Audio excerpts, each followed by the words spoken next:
On the day that North Korea was being watched for its latest signal from the scheduled meeting of its legislature, the Supreme People's Assembly, the stronger messages came from its enemies.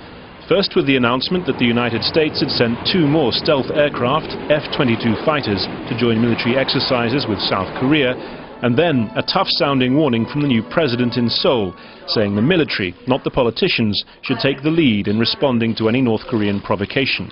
If there is any provocation against South Korea and its people, there should be a strong response in initial combat without any political considerations.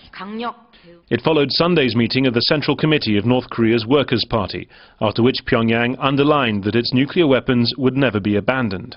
Missing from the statement, though, was the very aggressive language we've seen from North Korea in the previous days. Nonetheless, Monday was the day that Park Geun-hye chose to sharpen her own tone, perhaps a response to the cumulative threat that's been coming from Pyongyang over the previous week.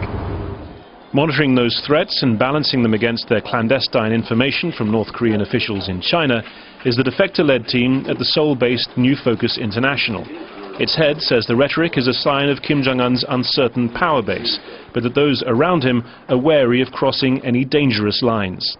Kim Jong-un's regime is internally more unstable than Kim Jong-il's. As much as they feel insecure, they want to look tough and confident. To some extent, it's part of psychological operations.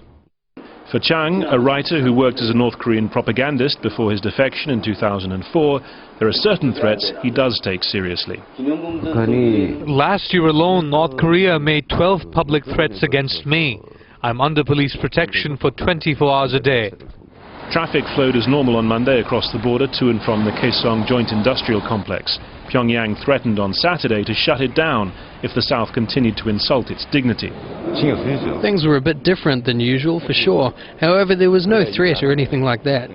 South Korea's unification ministry says Kaesong is a route to a better future, but it's operating a special 24-hour monitoring system to keep tabs on the safety of its people there. Harry Fawcett, Al Jazeera, Seoul.